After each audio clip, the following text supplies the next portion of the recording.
That's evangelical Christianity. Most evangelicals are dispensationalists. And that goes into the 70 weeks, which is why it's relevant. This is why it's all relevant. And when people hear these things, they don't realize that this is all tied back into Daniel 9, which is tied back into Daniel 8 in the 2300 days. Yeah. Who has the correct interpretation? Is there a correct interpretation? Instead of saying, well, Jesus maybe didn't die on this year, he died, 2 or 3 years later, which we're going to get into. Yeah. It'd be a lot easier to have an argument stating, well, I think he died in the 20s. Yeah. It would be easier to make that argument. And what's strange is nobody's making the earlier argument. Every single interpretation pushes past into the 30s, mid and late 30s. But we see mathematically, it's just not historically possible.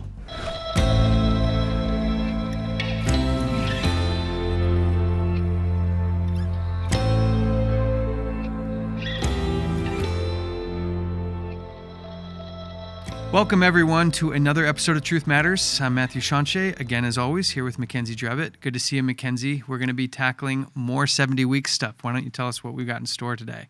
So we have a couple episodes already, and if nobody's seen those, they should go back and watch the first parts to this.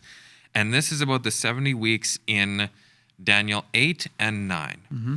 So there's two parts to this, two chapters that we need to understand are very correlated. And what we found so far is first we went through and we established Daniel, established the time frame that this was written, established the circumstances around that, and then it's very solid.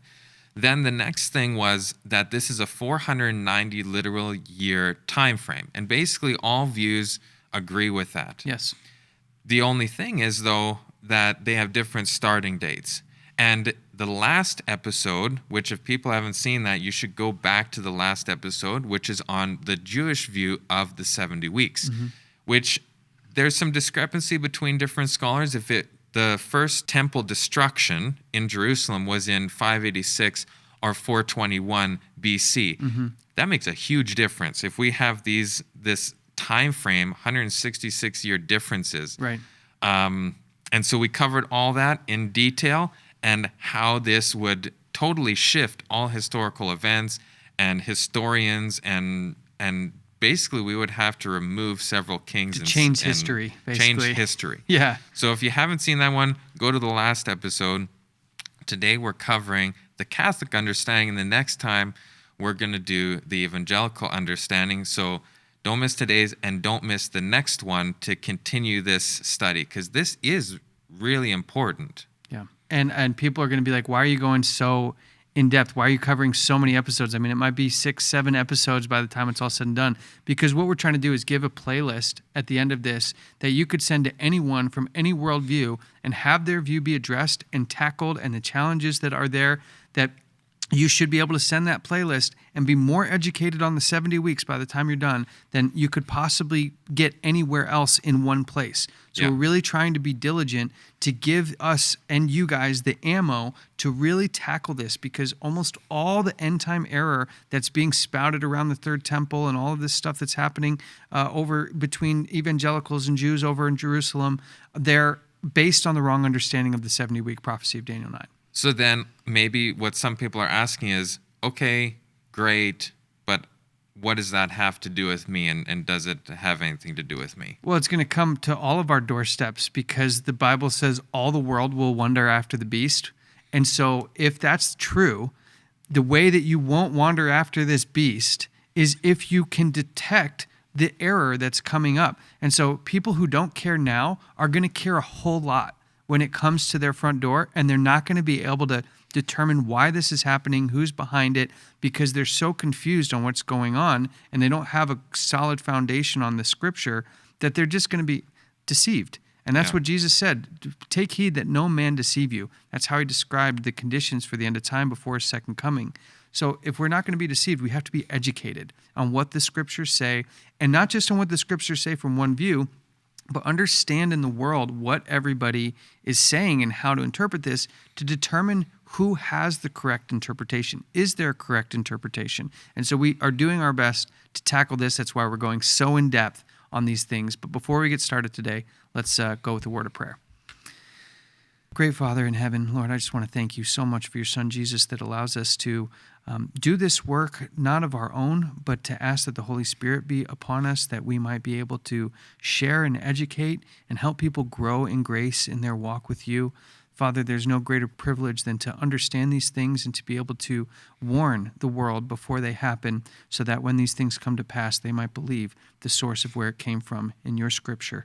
So, Lord, thank you for the opportunity again to serve. Please be with us as we give this message in Jesus' name. Amen.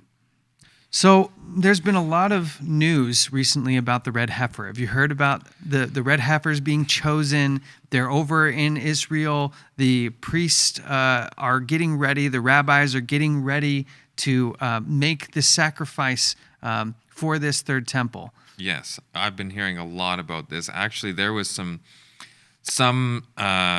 rumors, I guess you could say, that it was going to be even sacrificed already, that there was already a time frame. Now they're looking at it, keep moving it, which I could understand with all the conflict that's happening in the Middle East right now. But this is a big thing. It's interesting, the article that we chose out here is from April 25th. And it says, with the red heifer ceremony, God purifies the people through the earth. I want to ask, with the scriptures, do red heifers purify people? Or is it pointing to a great sacrifice, one that purifies through the atoning blood? Just like the doorposts in the Passover, it's the blood of the lamb. It was a symbol for the great sacrifice, because last I checked, the scriptures do not say the blood of heifers purifies the people of God. Yeah. And then in the article itself, I took out a passage here that says some Jews and dispensationalist Christians are working to revive an ancient ceremony. I mean, we've been talking about since the Project 2025 episodes, the Jews and the evangelicals coming together, and it uses the term dispensationalist Christians. Yeah. Now that means basically this view of end-time events that includes a 7-year tribulation period, a pre-tribulation rapture where the church is taken away, and then the Antichrist shows up. That's evangelical Christianity.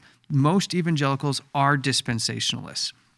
And that goes into the 70 weeks, which is why it's relevant. This is why it's all relevant. And when people hear these things, they don't realize that this is all tied back into Daniel 9, which is tied back into Daniel 8 in the 2300 days. Yeah. So they want to revive the ancient ceremony that they see as a prophecy of the restoration of the temple and the coming Messiah. So there's no doubt that what's happening in the world today, the Bible says, go out, prove all things, hold fast that which is good. We're supposed to look at the world and compare it with Scripture. That's why God gave prophecy, so we'd have so much to determine the times that we're living in and where we are in that stream of time. Yeah. And there's no question we're getting close to something happening with this, as is evidenced by these red heifers and these two groups, Jews and dispensationalist Christians, working towards the same end goal for different reasons. And as we see here, as we kind of touched on the last several episodes, the articles that we shared, they're actively working to change that Temple Mount site, which is currently where the Al-Aqsa Mosque sits. Yeah. At some point, it wouldn't be a surprise if maybe the mosque isn't there anymore in some form or fashion, that there is room to be given for this third temple to be built.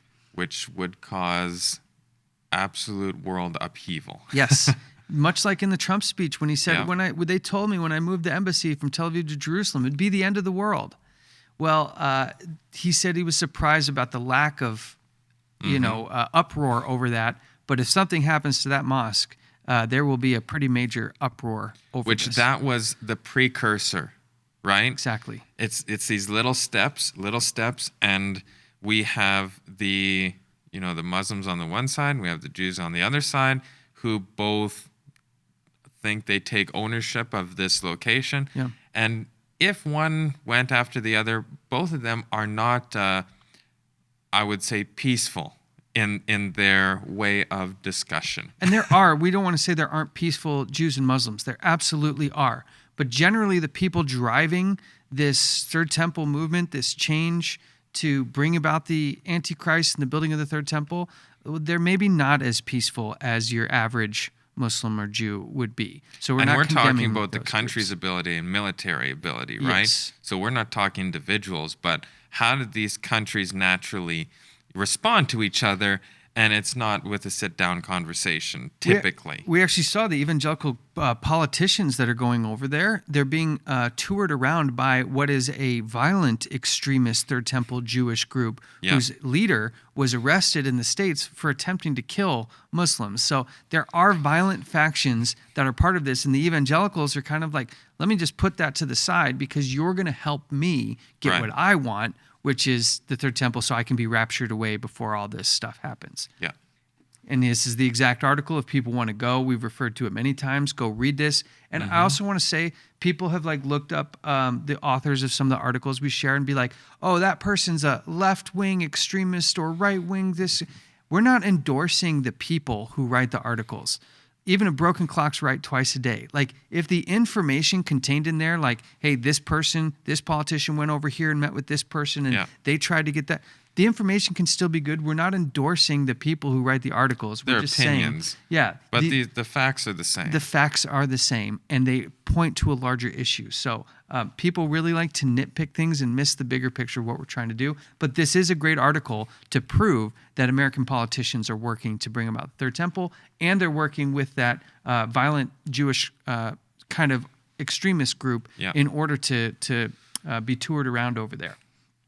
We saw, again, that all the groups that are impacted directly by this, meaning those that attempt to interpret this prophecy, all say 70 weeks or 490 literal years.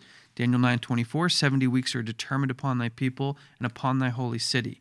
So in Judaism, we learned that they say it's the destruction of the first temple to the second temple, 490 years between the two. But we found, and that's a continuous timeline. There's no break, and that'll become important as we get into the evangelical view in the future. But they determined that this period of time is what spanned the destruction from the first to the second temple, and we determined that start date is really up in the air. That if you take the traditional date of 586, which is supported by all sorts of historical evidence, it's a problem of 166 years, as you mentioned at the beginning. But then if you move the date, you move all of history and all the kingdoms and people involved. So this is basically saying that the same type of thing. And we saw that change, when you change those years, look at what it does to these historical kings. It changes Josiah to 166 years later. Jehoiakim moves into the mid-400s BCs. Jehoiachin, same thing. And that would make the 11th year of Zedekiah all the way into 421 AD, which would mean Daniel would have not even made it to Babylon until 400-something AD, which is not historically tenable. And we use the canon of Ptolemy to establish some of these kings because we don't have to do all the work ourselves. There are a lot of bright people in history who have had interest in these topics, and Ptolemy's canon is one of the most highly respected, sophisticated, and accurate canon of kings that exists in the world today. And it certainly establishes these kings happening before these 400 BC eras, when they were really in the 600 and 500 BC eras. So now we're shifting to a Christian worldview, because 3 of the 4 groups that we had up there were Christian in nature: the Catholics, the Evangelicals, and the Seventh-day Adventists. So we're kind of moving on from the Judaism view, and as we said in the last episode, kind of the last thing we'll touch on the Judaism view, which is we could go further in their interpretation of the prophecy, but if the basic foundation doesn't equate, doesn't add up, there's no need for us to continue. So from our standpoints, and we hope other people can see the same conclusion, that unless you can reconcile the 490, which they already say it's 490 literal years, unless you can reconcile it some way, which they didn't do in our investigation in any way that we could find, you can't continue on saying, well, other pieces must be correct, because the very foundation is wrong. So we're moving on from that view to try to establish maybe what the correct view is. Now, in the Christian worldview, because the Jews don't accept the Messiah as Jesus Christ, they don't account for any of these, what in the Christian world would be significant events. And in general, the Christian worldview associates the prophecy in some form or fashion to some or one or a combination of these types of events. You would have Christ's birth, his baptism, Christ's entry into Jerusalem, Christ's death and resurrection, and in some groups, a 7-year tribulation and a pre-rapture tribulation kind of, a pre-tribulation rapture kind of theology. You also have 2 possible outcomes for the 490 years in the Christian worldview. It's either a continuous, unbroken amount of time, or it's separated. And this will just kind of help move us from the Judaism view over into how the Christian worldview is viewing this prophecy. So today we're tackling the Catholic view. As we saw in the last one, each group kind of picks a different start date for this. And we looked at what the 4 decrees were. Cyrus had a decree in 538. Darius had a decree in 520. Artaxerxes had 2 separate decrees. Now, most of the world doesn't use the first 2 decrees because, again, the math does not add up. It doesn't even come close. So generally, we're just dealing with the last 2 decrees. And in the Catholic view, it's the 4th decree. It's the 20th year of Artaxerxes, and that happened, depending on which source you go to, somewhere between 444 and 446 BC. Same thing here, just kind of giving us an overview of where the Catholic view actually sits. Now, the hardest part about the Catholic view is that Catholics don't teach prophecy, right? When's the last time a priest came out and started talking about, 1,260 days or years, the prophecies found in the Man of Metals in Daniel 2, or the beasts in Daniel 7, or anything in Revelation?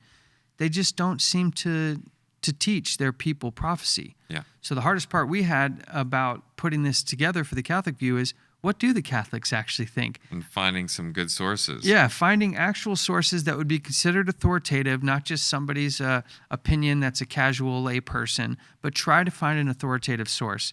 And the bottom line is the Catholics don't really touch prophecy, but we did find something. The best source we could find were basically the Catholic Encyclopedia and then also St. Jerome. But St. Jerome didn't actually write on the prophecies of Daniel. He just wrote about what other earlier church fathers wrote about it. And we'll take a look at that. Did you know Amazing Discoveries is 100% donor supported? Our ongoing projects to spread the gospel worldwide rely on the generosity of friends and supporters like you. And Amazing Discoveries has many great projects that you can support through your prayers and gifts. You can find out more about each of these projects on our new donor portal. Now we've made it easier than ever to donate. Explore our projects on our website to find one that inspires you. Choose your currency and the rest is quick and easy. If you sign up as a user of our donor portal, you will be able to see a list of all your donations and be able to add recurring donations and make edits anytime. It's so easy. U.S. donors are even able to print their own tax receipts. With our new donor portal, you're able to have full control and oversight over all your donations. AD has many projects to choose from. Check them out in our new donor portal. From broadcasting in North America, the UK, and Australia, to our annual budget, our web study portal, and more. Your support is a godsend, and we are incredibly grateful for your partnership. If you've been blessed by the work of Amazing Discoveries and inspired by the projects we're working on, if you'd like to see more people reached for Christ, please consider donating as the Spirit impresses you. Visit www.amazingdiscoveries.org and click Donate and select the project that the Lord impresses you to choose. Or you can call our office at 1-866-572-9457. Or you can text GIVE to the numbers on your screen. Thank you for your partnership and your support.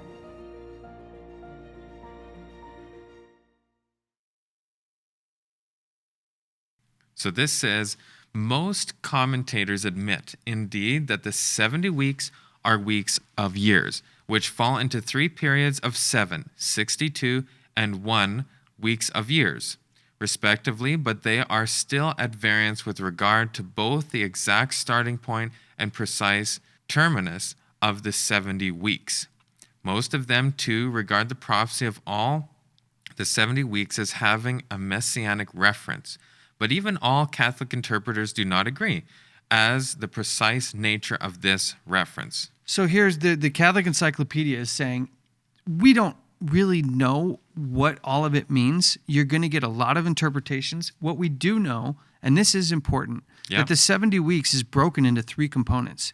It's the first 7 weeks, the 62 weeks, and the 1 week. And that's basically harmonious over all the views, is that there's 3 sections to this 70-week time frame. But what's interesting in the Jewish view, all they said was destruction to destruction. Yes. Well, what happened at the end of the 7 weeks? What happened at the end of the 62 weeks? I should have clarified the Christian. The Christian view. Has these 3 periods. And that's why we wanted to bring this out now, because really, if you're answering this question, you've got to answer each component of the prophecy. And in the Jewish perspective, they just didn't offer that delineation. And it's really important. So the Catholics understand. Well, because it is directly prophecy connected to Christ, which they even suggested that here. It has messianic references. Yep. Which would be a problem for Jewish understanding. Exactly. And so they're saying here, okay, we understand that it's made up of 3 pieces, but we're still at variance about the exact starting point and the exact ending point, and they can't really all agree. So how does St. Jerome handle these things? And in the Catholic Encyclopedia, it gives us the 3 general views that Catholics will have about this. And I would say if you asked 1,000 Catholics about the 70 weeks of Daniel, you may get, I think, 10% if you're lucky, even 1 knowing what you're talking about, or 2 having some kind of insights on what it means. Yeah. So the first view is the traditional view that the 70 weeks refers directly to the appearance of Christ in the flesh, his death, his establishment of the new covenant, and the destruction of Jerusalem by the Romans in 70 AD. So that I found kind of interesting. So it includes all this stuff about Christ, but it also has to extend all the way to 70 AD. And that's going to cause some math problems as well. The second view refers the whole passage directly refers to Antiochus Epiphanes, with or without a typical reference to Christ. So it's really not about Jesus. It's really not too much. I mean, it is some about the Jews because Antiochus Epiphanes was a big persecutor of the Jewish people. But it's not traditionally held like most people say about Christ. That would more play into the understanding that Antiochus Epiphanes was the Antichrist. Yes. So which is another view in Catholicism that they hold. So, when people read about all the descriptions of the Antichrist, they don't think it's coming in the future or something that's already here, like what we talk about as the seat of the papacy. Yeah. But they put it in the past, and the Antichrist is done and over with, which, again, really falls apart under the weight of scrutiny when using the scriptures. And the third view is a prediction of the development of the kingdom of God from the end of the exile to the fulfillment of that kingdom at Christ's second advent. So these people from the end of the exile, which is either, it doesn't define either the Egyptian exile or the Babylonian exile, or regardless, to say that 490 years spans from either one of those to the second coming of Christ. Right. This third view just throws the literal 470 years out the window. Yeah. So the second and third views are almost entirely historically untenable and scripturally untenable, just not possible. So really, you're just left with the first view. And what I found was when going into the St. Jerome's description of all this is that all he does is offer other people's views. He gives you, because there's no official Catholic commentary, Jerome's like, I don't really know the answer to this question. So how about this? I'll give you Africanus, I'll give you Eusebius, I'll give you Hippolytus, I'll give you this guy of Laodicea and Clement and Origen. Yeah. But the problem is, all these guys have different interpretations. So the bottom line is you're left with hey, it could be any of these 5 or 6 views, but all 5 or 6 views are out of harmony with one another. Yeah. So it's up to you, person, to determine which one of these guys may have it correct. Maybe none of them have it correct. You don't really know. And so for a person trying to understand these things and the papacy wanting to act as this arbiter of truth standing in between you and the Bible, well, here they say, well, you're going to have to figure it out yourself amongst all these guys. Yeah. And what we did was we took Africanus's explanation, because when I read through all of them, it's the one that's the most tenable, where some of the other ones really get strange quickly. So we're going to look at, from the Catholic view, St. Jerome quoting Africanus, who was an early church father shortly after the time of Christ. So it says here, there is no doubt, but what it constitutes a prediction of Christ's advent, for he appeared to the world at the end of 70 weeks. Okay, so let's pause there. Africanus says 490 years happens, and then Christ appears. Now, it doesn't define, what does Christ appearing mean? Is that his birth? Is that him at his baptism, being anointed by God? Is that him entering Jerusalem? What does appear mean? And we don't ever get an answer for this question, so it's just going to be up in the air. But it's interesting to me that the 490 is excluding Christ completely. At the end, then he shows up. Yeah. So that'll play an important role. Now the angel himself specified 70 weeks of years, that is to say 490 years from the issuing of the word to the petition to be granted at that Jerusalem be rebuilt. The specified interval began in the 20th year of Artaxerxes, king of the Persians. Okay, so here Africanus lives in 160 to 240, somewhere in that range AD. And even as far back as that, they understood the 490 years, that the 70 weeks were weeks of years. And just for context, that 20th year of Artaxerxes, that's the second decree. The fourth decree on our list. Fourth on the list. But the second of the only two options that the world really accepts. Yes. And second of Artaxerxes. And the second of Artaxerxes. Yes. True.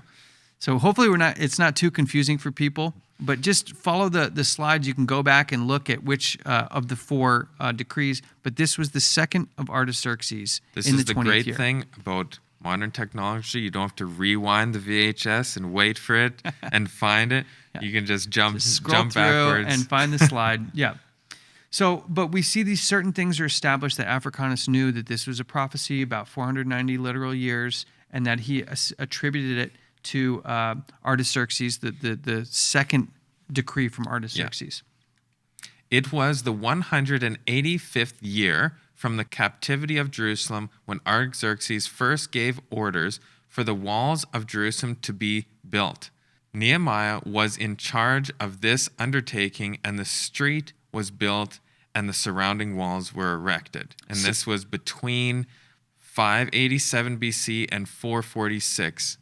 And St. Jerome says actually only 141 years. Yeah, so he went in, Africanus, or St. Jerome, after Africanus, and tweaked this a bit. Yeah. Because this wasn't exactly right historically. So St. Jerome comes in and says, well, actually, no, it's 141 years. And look at the interval it gives us. 587, which is close to that 586 first destruction temple number we were just talking about in the Jewish episode, to 446. Now that's important because he's saying, St. Jerome is saying that the 446 is when this 20th year of Artaxerxes was. Mm-hmm. And we're going to see that date slides between 444 and 446. It's why on that one slide with all the years, there's a range on those years, because you're starting to see there's some inconsistencies within the record that from the Catholic perspective, that 20th year of Artaxerxes was 446, and we're going to see if that holds up. So when was the 20th year of Artaxerxes? This is what's starting to establish, taking the quotes from the authoritative sources, and let's start breaking it down, just like we did in the Jewish episode. Nehemiah 2:1, and it came to pass in the month of Nisan, in the 20th year of Artaxerxes, when wine was before him, that I took the wine and gave it to the king. Now I had never been sad in his presence before. So the Catholic sources are saying the 20th year of Artaxerxes was either 445 or 446. We see St. Jerome said 446. The issue is the math does not work, and in order to make it work, they're going to have to make some changes to the calendar. So let's just do the straight math without diving further in. When does this whole thing start? They're saying 445 or 446. Yeah. When does it end? Well, it's actually undefined because it just says when he appeared to the world, and we don't know how that's defined. Mm-hmm. So let's just take the math from 446 all the way down 490 years later. That would be 45 or 46 AD when Christ appeared to the world. Which would be over a decade after he had already died. Yeah, I mean, no historical... Did Christ appear to the world in 45 or 46 AD in any way? No. Absolutely not. And there's no historian or scholar that would ever argue that it was this late. So without changing anything yet, just taking the scripture at its word and using it on the surface for what it says, 490 literal years, this breaks down immediately. You could throw this in the trash, but they realize this, right? And so they're like, well, wait a second. The interval from the 20th year of Artaxerxes to the time of Christ completes the figure of the 70 weeks. Again, what is the time of Christ? Is the time of Christ when he's born? Is the time of Christ when he's baptized, Yeah. when he's dead, when he dies? So this is very ambient. So it says, if we reckon according to the lunar computation of the Hebrews, who do not number their months according to the movement of the sun, but rather according to the moon. So Africanus introduces this idea of shifting the time frame based on the lunar and solar calendar difference. This is going to pop up in the future because the evangelicals do the exact same thing. And that becomes really important for people to understand this lunar reckoning, because he, at first, right here in this context, addresses it of how they computate the months, but then he takes it past the month reckoning, and we'll see the problem there. Yes. But problem number one for me, red flag number one, is you got to change the calendar in order to make it work. Yeah. And if you apply that at one place in the Bible, you're going to have to apply that universally to other places in the Bible. You have to be consistent. Yeah, unless it's specifically cited by God saying, in this case, use this, this, and this, but there's no such record. So Africanus has taken it upon himself to be like, well, I could see that my math doesn't work here, so maybe let me try a different way. And this is where you get this lunar cycle idea that carries over into the evangelical view that we'll see later. Okay, so the lunar adjusted calendar. Now he's saying 490 literal years end up being 483 lunar years. And I think I put solar years here, but I actually meant to put lunar where it says 483 solar. But 490 solar years equals 483 lunar years. So I actually got that backwards, so I apologize for that. But let's say that's true. Now we have, instead of 490 years, we've got 483 years. Well, let's take our start date again and put it 483 years later, and that still puts us in 3637 AD. The question is, did Jesus appear after these things? So it's not like he leads up to that. No, he doesn't even appear until after 36 or 37 AD. Again, that's a historical problem. Right. Nobody would argue that that's the case. Over 180 years ago, some of the most significant messages ever given to humanity were proclaimed, igniting widespread interest and spiritual revival. But have we forgotten these messages? Do we know our past and the truths connected to it? It has been said, we have nothing to fear for the future, except as we forget the past. Join us this fall at our upcoming Dugan Lake Camp meeting as we seek to revive these important messages and explore what lies ahead. So what is the thing that this angel has? And this is the first angel out of 3 angels' messages. This is the threefold union. Experience God's end-time truth like never before. Explore the 3 angels' messages of Revelation 14, announcing the investigative judgment, fall of spiritual Babylon, and warnings against receiving the mark of the beast. Additionally, engage in medical missionary training featuring practical workshops on cooking, natural remedies, and end-time gardening. Join us to hear AD speakers MacKenzie Drebit and Matthew Schanche as they present compelling lectures on Bible prophecy and its relevance to current events. Health professional and medical missionary Ron Meinhardt will share his extensive knowledge on natural healing methods that any family can adopt. Additionally, learn healthy bread-making techniques along with the art of scripture singing. The world is nearing its end, but there is still much work to be done in proclaiming the final message. The prophet of God declared, all the messages given from 1840 to 1844 are to be made forcible now, for there are many people who have lost their bearings. Join us for this upcoming camp meeting as we explore the history of Adventism in connection with the 3 angels' messages that are to reach the entire world in this generation. To register and find out more, visit campmeeting.amazingdiscoveries.org. We hope to see you there.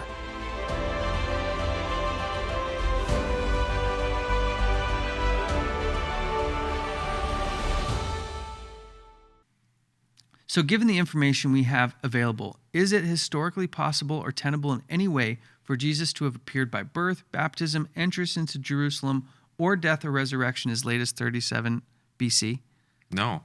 Historically, we have plenty of evidence around this. Even people who don't believe that Jesus was God or the Messiah or anything like that Right.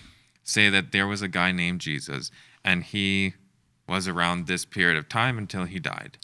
And we're going to now use other Bible information to unequivocally establish that a date this late is impossible. Yeah. The Bible gives us plenty of resources to tackle this issue.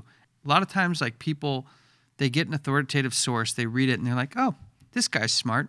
He was there close to the event. It must be true. Yeah. But this is why we have to go through and use all the information that God's given us. One of the biggest keys to tackling this whole issue is understanding when Jesus must have been born. Now it says in Matthew 2:1, now when Jesus was born in Bethlehem of Judea, in the days of who? Herod the king. Herod the king. So was Jesus born before or after Herod was alive? When Herod was alive. Yeah, he would have to have been born while Herod was still alive. And king. And king. So the question really in establishing if somebody could come around as late as 36, 37 BC can be answered as simply as establishing when Herod lived and died. Yeah. So the question becomes, can we establish when this was? Josephus, he was an ancient historian. Josephus was an ancient historian who probably one of the most respected. One of the most respected, one of the most cited. Again, we're trying to use the highest credible historical sources. And can people come in and try to destroy all that Josephus wrote? Sure. But then we're going to have to go back and remove Gallic Wars that Julius Caesar wrote and look at the Iliad by Homer and start just like, start taking apart all of this known history that we know about and say, well, then can we know when anything was dated or when anything in history happened?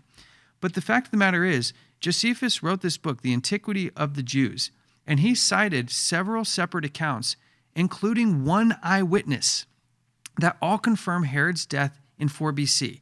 Now imagine having the records from a person who lived and was a historian, and we're going to dive into who that was, and they're writing these things. Herod on this day did this, and then on next week this happened, and later that year at this point in time he died. Yeah. I was there for this. That's about, in the court of law, an eyewitness testimony is one of the highest forms of testimony you can have.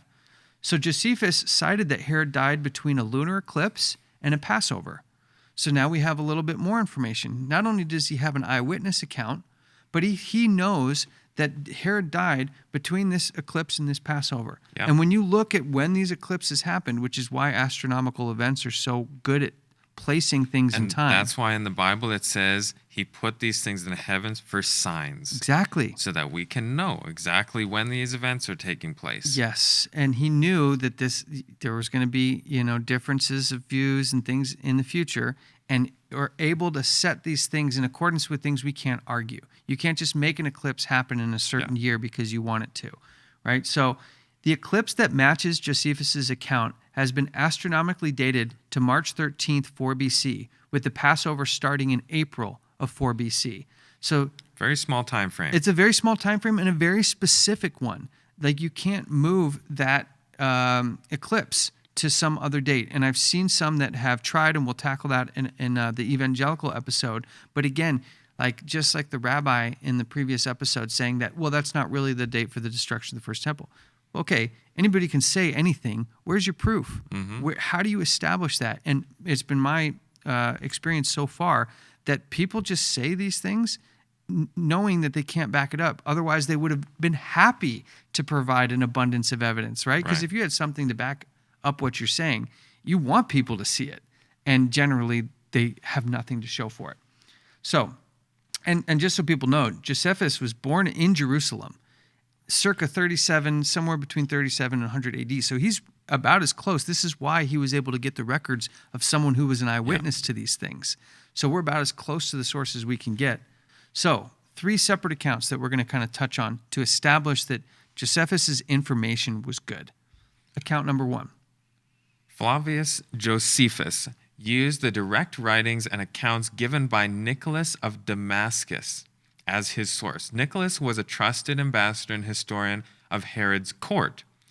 Nicholas was an eyewitness to many events in Herod's final years, making him of the highest authoritative source on the matter. So he was right in his courts. Yes. He was face to face with him often. And he was a writer and historian. Yeah. So it's not like it's just like a guy who's not really paying attention. Like he was talented in being a historian. And at that time, historians were really seen as special because they're the ones that are keeping the records. We didn't have the internet back then. So in order to keep track of these things, there had to be historians that were marking these things down with credible information and events. And people, if you want to go research who Nicholas of Damascus was, you're going to find that this is a very high quality historical reference source that Josephus was using. So to me, that was a great example of, okay, you could come and say Josephus, what he wrote was wrong and incorrect, but now it's not just Josephus. Now we've got to tackle Nicholas of Damascus's records are wrong.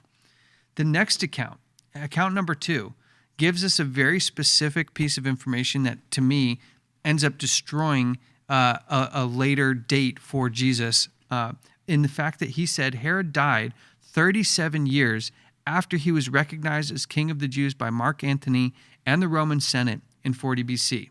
So this becomes very important because the Roman Senate is at the time headed by 2 separate guys.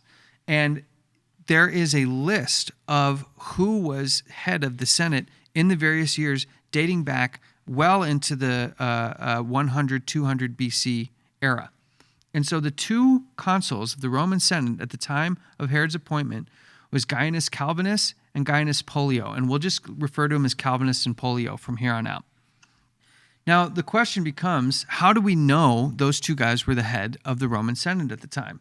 So in ancient Rome, years were often identified by the names of the 2 consuls who held office during that year. The practice is known as eponymous dating. By understanding what dates these consuls ruled, we can use simple math to make our determinations. So if we can find out for certain when these 2 consuls lived, 37 years from that point would give us the date of which Herod passed away. Yeah. So there's this thing called the Fasti Capitolini. And it is an ancient Roman inscription that lists the magistrates and notable events in chronological sequence.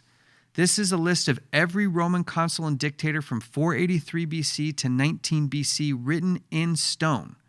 Okay, so all we have to do is use archaeology. Like, this is why using the sciences of archaeology, using history, is very valuable in establishing these things. Because if somebody wants to say Herod died in 1 BC or a different year, you are now going to have to change this entire stone tablet that has been proven to be absolutely accurate. You're going to have to move the 2 Roman consuls to a different date. It wouldn't be 40 BC that he was there. So you start to see, like, when you shift one thing, you have to account for the shift in history in all these other places. So when did Calvinus and Pollio serve as consuls of the Roman Senate? Well, you would go to this piece of stone and you go down and you find their names, and it is an unequivocal historical fact that those 2 were the Roman consuls in 40 BC. No credible historian or scholar could argue that their reigns were 37 BC. So if, let's say, Jesus showed up around 36 BC, that would change Herod's death to much later. Then you would have to start arguing that the reign of Pollio and Calvinus were adjusted accordingly, and you would have to move them further and further. But written in stone, it says the only time those 2 were head were in 40 BC. So by subtracting 37 from the year of this event, it results in 4 BC. Josephus also mentioned that Herod reigned for 34 years after overthrowing and executing his rival Antigonus, which occurred in the same year Marcus Agrippa and Canonius Gallus were consuls, 37 BC. Subtracting 34 from 37 gives the year 4 BC. And there's like 5 or 6 other accounts that could have been included here where no matter which way you slice it, it ends with Herod dying in 4 BC with an eclipse happening before a Passover. And like, so you start to like really see it's a very solid date, very solid time frame that can't be moved. We start to move that, we shift all of history like we said. And I hope people really get the import of that, because it's not as casual as being like, well, because in most of the evangelical world, as we'll get into in the next episode, they want to say Herod died in like 1 BC. But you can't just say that. Well, because I think when people think of BC AD or BCE and CE, BCE.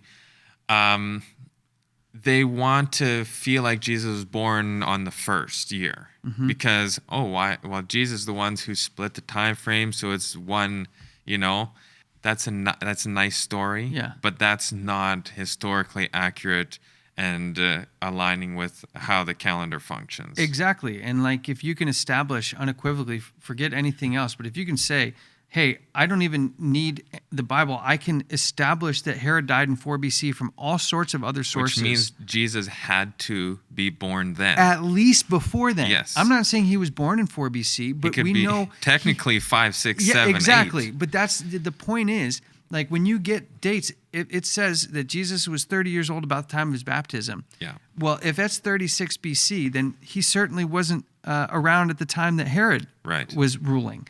And so this is why it's very important to establish other historical figures and who they were and what events, like in this case, executing and overthrowing Antigonus, like that only occurred at a specific point in history. Yes. So if you're going to change that date, you're going to have to change the Roman Senate. You're going to have to change Herod's date. You're going to have to change this. And again, it all harmonizes down with Herod died at 4 BC, and the solar event really establishes that as being like, you can't move this. That's fixed. Amazing Discoveries invests thousands of dollars each year to produce and distribute free literature and resources to those who request them. Booklets, books, study guides, DVDs, tracts, and more are sent to all who request them and to new customers that come to our store.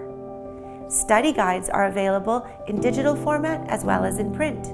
As a result, people are led to deepen their understanding of the Bible and to understand the issues of the great controversy so that they can make an intelligent choice for Christ. Supporting this project allows us to continue to share this material with others. If you'd like to receive any of our free literature, contact us and we'll be happy to send it your way. If you'd like to support the cost of printing and creating this material, please consider giving to the Free Literature Project and helping us bear the costs of this valuable and personal way of reaching people with the truth of the last days. Contact us at client-care@amazingdiscoveries.org, or you can call us at 1-866-572-9457. You can also support us by visiting www.amazingdiscoveries.org and clicking Donate. Or you can text literature to the numbers on your screen. Thank you for your support.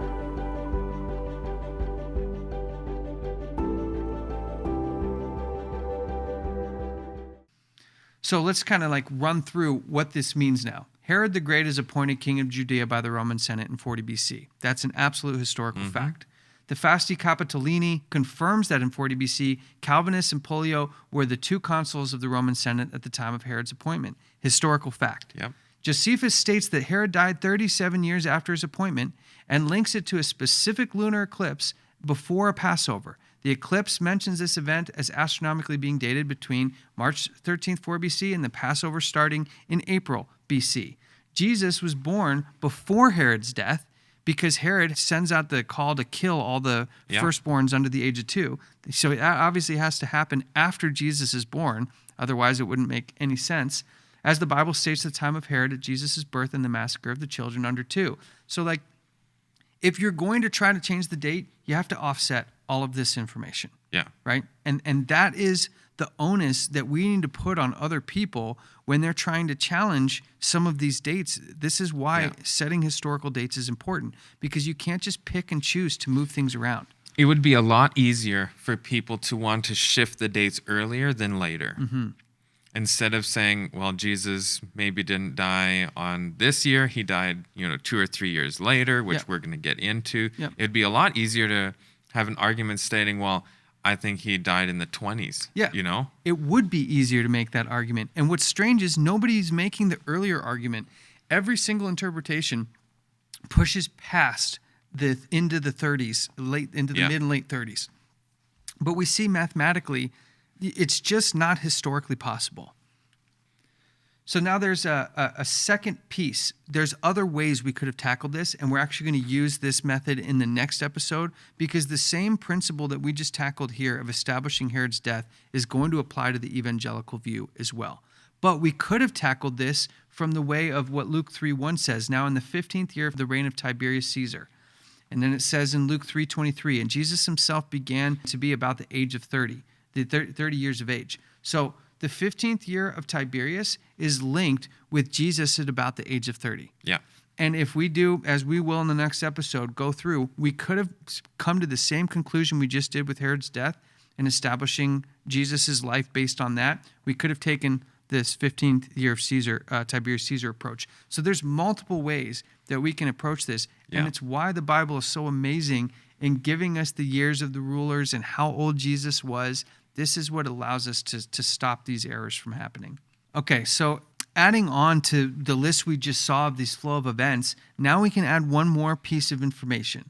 Luke 3:23 says that Jesus was about 30 years of age at the time of his baptism in the 15th year of Tiberius, and Jesus' ministry lasted about 3.5 years. And the way we can kind of determine some of that, there's a number of ways to determine that, but the Gospel of John records 3 Passovers during Jesus' ministry, so we know it wasn't 1 year, we know it was more than 2 years, and then from there we can start to make other determinations.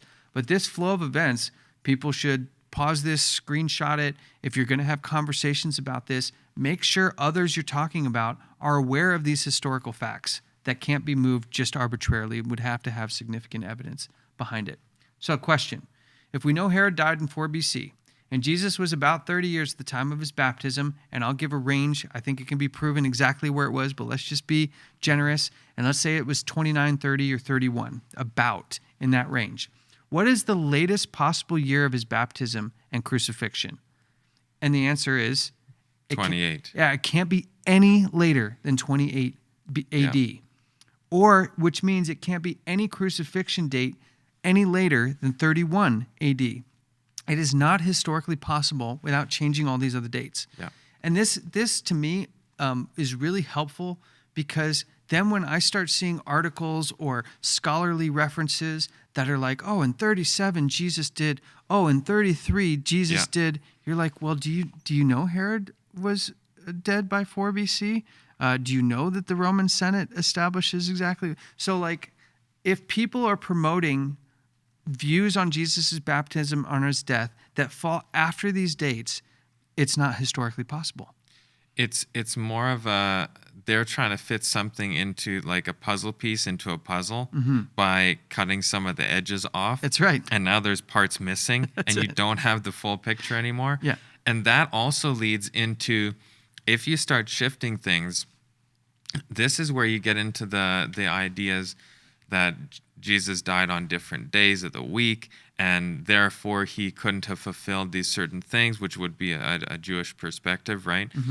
But all those need to be addressed one by one systematically, and we can't just say, well, I believe. Yeah. You know? Well, I think it was this, that's what makes sense for 33 AD feels right to me.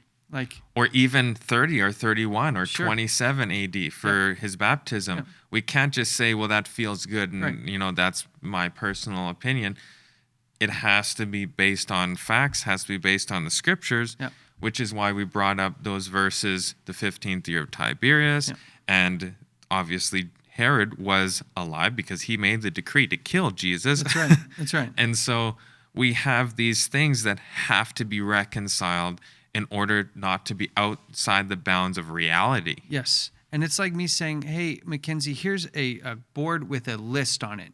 You have to put a check mark by every one of these things. There's going to be a lot of events that happen, but here's your checklist. And as you see them, just check them off. But and the only way to tell that the real thing is real is when all your boxes are checked. You could have 3 boxes of 10 checked. You could have 6 boxes of 10 checked.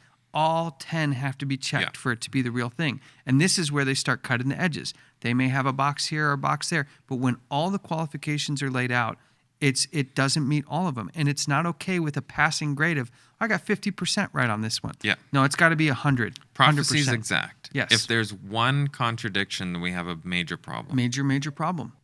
And so as we kind of wrap this one up today, we are just going to make a conclusion based on from the Catholic perspective, which at this point isn't the Catholic perspective, it's Africanus's perspective. Right. Because the Catholic perspective will just give you 5 or 6 and just say, hey, it could be any one of these. And I find that, again, fascinating that they want to be the ones that everybody comes to interpret the scriptures, yet they're not even attempting to interpret the scriptures. Giving a proper interpretation. Exactly. So, conclusion. Point number 1, the lack of authoritative writings on the 70 weeks and prophecy in general makes identifying the Catholic teaching nearly impossible. Point 2, the deferred authorities that Catholic saints include in writings show many conflicting computations. Like if you looked at the list that we gave that had Africanus and Origen and those guys towards the beginning, and you started comparing them, you would just see mathematical errors everywhere. The most coherent of which still shows mathematical and historical inconsistencies, that's Africanus's, such as the moving of the birth of Jesus' date well past the accepted historical window, which is what we just established. The lack of identifying specific pieces of the prophecy and explaining its meaning within the structure, meaning it doesn't identify what the 7 weeks happens at the beginning. It doesn't explain what the 62 weeks are. So these components, if they're missing, then it's not doing a good job of giving you a prophetic interpretation. And the last point, they actually have to change the calendar, right? And so this was another problem, I think, for me in making this, for us in making these evaluations, which is you're taking 490 literal years, converting it into lunar years, which then makes it 483 literal years for your 490. So now the Bible is, it's not a 490-year prophecy. Technically, in this view, it's a 483-year prophecy. So that's a problem. And then it doesn't, again, as the Judaism view didn't, make the connection to the 2300 days. Which is part of that same vision. Yes. And so if anybody's giving you an interpretation on this, and they're not including the Daniel 8 connection in 2300 days, it's of our opinion, at least, that they can't give you a good interpretation because they're not understanding the full context of it. It's incomplete. And we saw, YouTube comments being like, no, those are 2 separate visions. But we proved side by side that they're absolutely 100% connected, and people saying they don't, I would love to sit down with them and walk through exactly how they arrive at that. But if they're not making those connections and they have all these other moving pieces, the conclusion is that this Catholic view of this 70 weeks is incorrect. It doesn't meet the historical criteria, it doesn't meet the mathematical criteria, and we're left to move on to the next view because we only have 2 views left. We've got the evangelical view and we've got the Adventist view. So now we kind of are filling in our sheet here. Yeah. And we can see that the Catholic view is just the ambient appearing. It doesn't actually tell you when Christ appears. And that depending on when you date some of these things, it ranges somewhere between 32 and 36 AD. And then he appears after all of that stuff. But it does say it's a continuous time frame. The 490, which is technically 483 lunar, is a continuous time frame, just like in the Jewish time frame is a continuous time frame.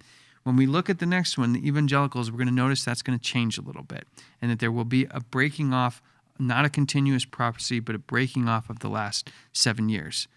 So now that we've kind of covered this Catholic view, which was probably one of the simplest ones because it was the least grounded and it had the least amount of information to really cover. Yeah.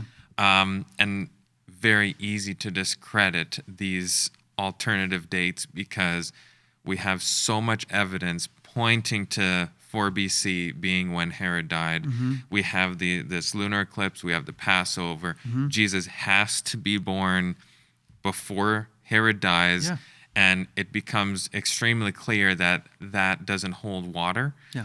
And then that leads us into the evangelical view. Yes, and we want people who are watching the end of this, hold on to this information in your mind because these same principles that we've established with Herod's death are absolutely going to be critical in evaluating the evangelical view and evaluating the Adventist view. Like, this is what being a neutral observer, which is what our friend Pandit, Dr. Pandit talks about. Yep. If you want to be a truth seeker, you want to gather information as a neutral observer and let the evidence sit where it may. Put everything through the weight of scrutiny. And so we'll do the same thing with the Adventist view. And what we'll see is establishing that Herod's death date is going to be critical to evaluating all the other views. And in fact, I'd like to encourage any Catholic viewers to take Daniel 9, 24 through 27 into your priest and ask, demand for some kind of answer, because God does not put these things here arbitrarily. Read it through. You can tell it's something important. The world is clamoring over what's happening in Israel. Is this important? Put the onus on your pastors, on your ministers, on your priests. People should be asking these questions. There are thousands, maybe millions sitting in pews of churches, just like, where's my meat? Where can I learn? Why am I not growing? Why am I not progressing? Why is the world getting worse and I'm not understanding these things? So you don't have to be dissatisfied with what you're getting in church. Go study and bring those questions. And if the people that you're learning from can't answer them, then maybe you need to find a new group and a new place to study. And again, I want to remind people to go to adtv.watch. The podcast comes out early on adtv.watch. And if you haven't seen the previous episodes on the 70 weeks, please go back and watch those and make a login, and then you'll be notified when the new ones come out. Yeah. So thank you very much. Please like, share, and subscribe, and we'll see you in the next video.